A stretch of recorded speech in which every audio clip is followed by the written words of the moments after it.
I like October sunshine and all, but should we be a little concerned? Well, I mean, not concerned, but you do want to get off to a decent start with the water here. I've had a lot of people on social media already start talking about, Rod, are we getting enough water?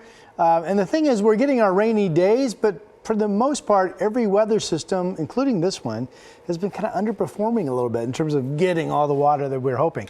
Let me take you through the rest of today. Again, the message when I saw you a moment ago was that the steady rain portion of our day is coming to an end. It will be scattered showers this afternoon. We are watching this weather system out here, and that's expected as the weather system begins to dry out to track mainly up to our north. Wouldn't be surprised if Kelso, Longview area, and certainly up into Seattle has some morning showers tomorrow, but the rest of us ought to be dry. Again, here's the current radar showing the steady rain in the Cascades pushing through the gorge over into central Oregon, and the showers scattered off of the coast. Still pretty wet between Newport and Tillamook, but certainly you can see Longview, Portland. Here's the current radar. Yeah, right down I-5, starting to dry out somewhat. We're still getting some winds. The frontal boundary is kind of washing out, but it is inland, and pressure values are actually rising, which means the front is past. From the coast all the way through Portland. Still southwesterlies 25 to Astoria, southwesterlies and Bend 20. Before the front passed, it was more of a due south wind. Newport's still south at 29. Again, it looks to me like the front itself has moved in. But we'll continue to see noticeably breezy winds as we march through the afternoon. Here's Futurecast at 4:30. Scattered showers, a few sun breaks, probably not many. A lot of low-level moisture still out there, depth-wise. You can see some heavier or brighter colors. That means there's the chance of some spotty downpours. Now, this evening, I mentioned once the sun goes down, I think we'll quickly dry out. Here's 8:30, sun's down. We look pretty dry. Watching up here, this is tomorrow morning at 8:30.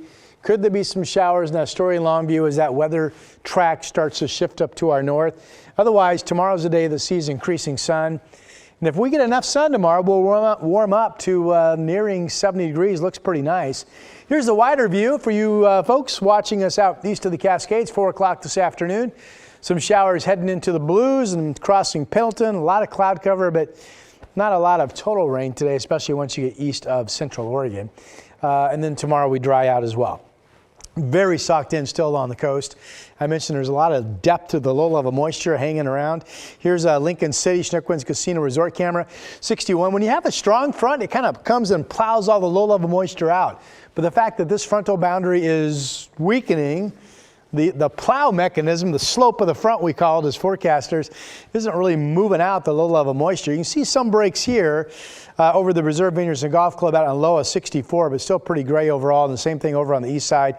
Here's Camas Meadows Golf Course. Temperatures, yeah, we're holding around 60 on average. Warmer in some spots. You can see Hillsborough, Scappoose, Sherwood in the mid-60s. Kaiser, Salem, 62 and 63. Your temperatures at 5 p.m. later today. Generally about 60 at the coast, low to mid, up and down I-5 and 60s across eastern areas. The 7-day shows this dry weather to come. Just like that, we're dry tomorrow, Wednesday, Thursday, Friday. I think we'll get up into the 70s. Saturday right now looks like it starts dry, but showers later in the day and showers on Sunday. We'll be back in just a moment.